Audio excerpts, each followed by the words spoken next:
So I finally got my Gigan figure from Bandai in their s.h.monsterarts line, and this is the 50th anniversary, although we're off by a year because it came out in 1972, so it's now 2023. It's a good looking figure. Uh, Definitely looks like Gigan from the Showa era.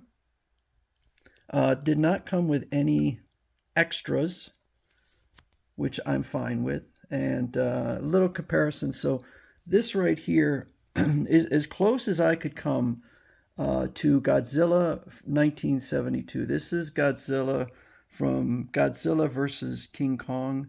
And for whatever reason, Bandai has not produced a lot of Godzillas from the Showa era, maybe because they look kind of silly.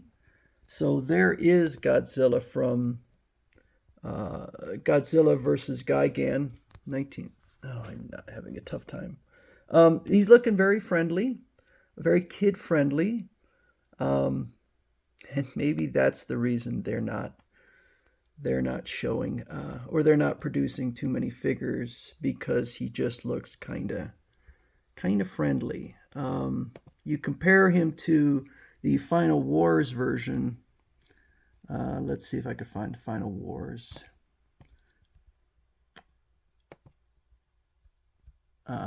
So there's the Final Wars version, and there's a big difference. So that's not something that would be horrifying to a child. So that's the closest I could come, but they are theoretically in scale. I would say that Bandai figures, their Monster Arts figures, are both in scale and out of scale. Because they are in scale with each other, the only issue is that Godzilla's size has varied significantly, but the figures are all the same size. So they are in scale with each other in the sense that they are all a similar height. Now, Gigan here, this is from Final Wars, he is significantly taller, and he was taller in the movie. So compared to the Final Wars Godzilla, he is in scale, but the older Godzillas simply were much smaller. Godzilla has grown over the years.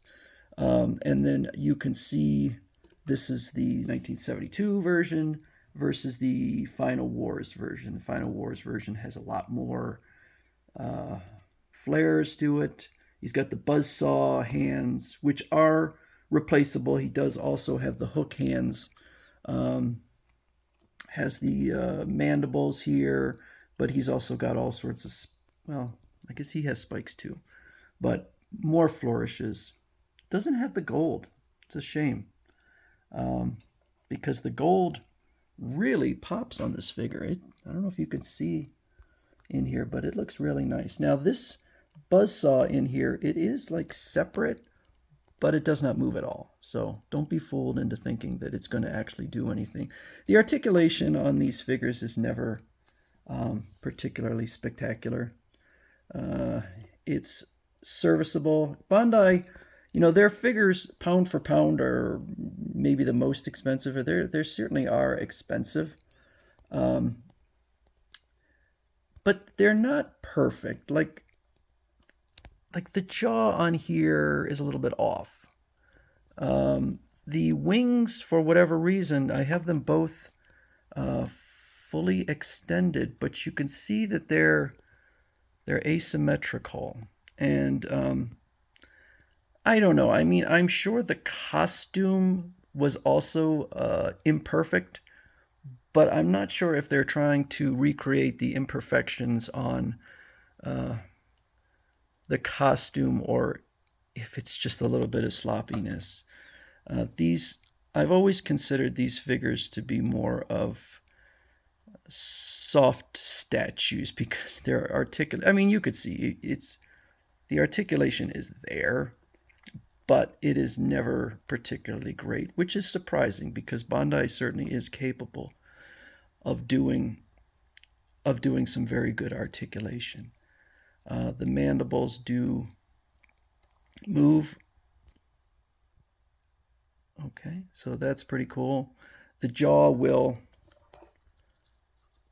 open. a little bit. Neck movement. So he's capable of kind of looking like he's flying, but his neck doesn't really move that much. And this is just something I have grown to get used to with the Monster Arts. I don't think I've ever bought a Monster Arts figure that wasn't Godzilla. So at least with the Godzilla Monster Arts, and I'm going to assume that it's the same with any of the other. There's only a few lines. I think it Monster Arts, and then you have, or it's like Godzilla and whatever the big turtle is. I can't remember his name now, and the video game with all the monsters. I'm drawing a blank on a lot of stuff here.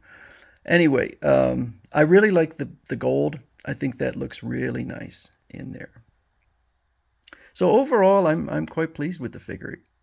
Again, it has no extras. I suppose they could have maybe made a. I can't remember.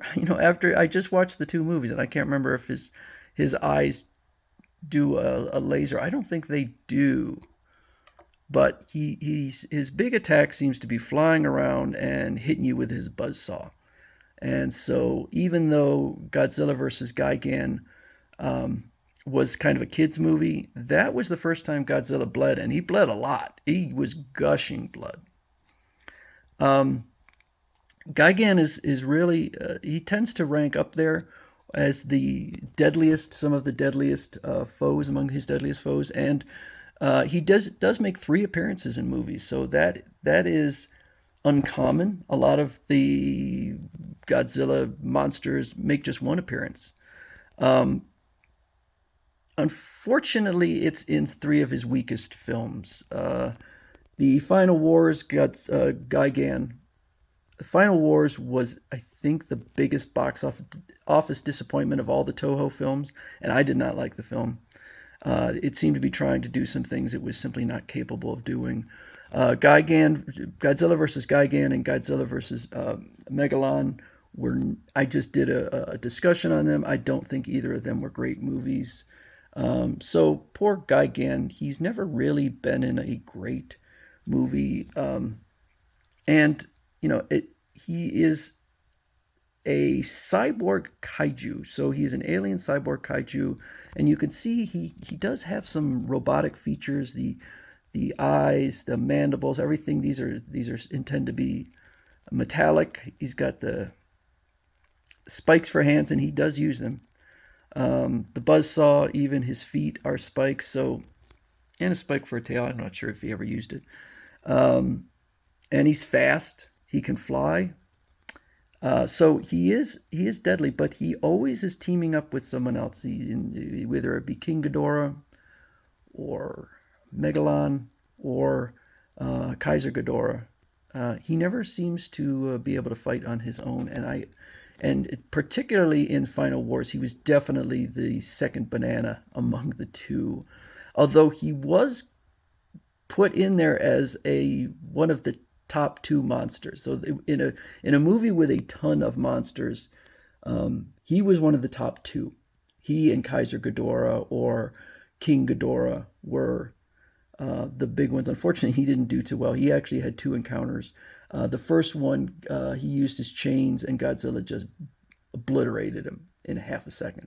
Second time, did a little bit better. I think he managed to kill Mothra, but then decapitated himself with his own blades. So this Godzilla didn't have as many weapons as the Final Wars one. And I don't know. I think I kind of prefer the classic look.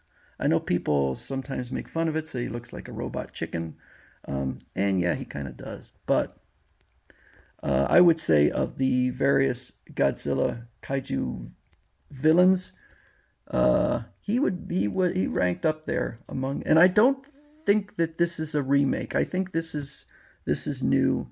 And I do have a list, and I might go through it another time, on my top 5 or top 10 figures that I would like to see eventually, or I would like to own.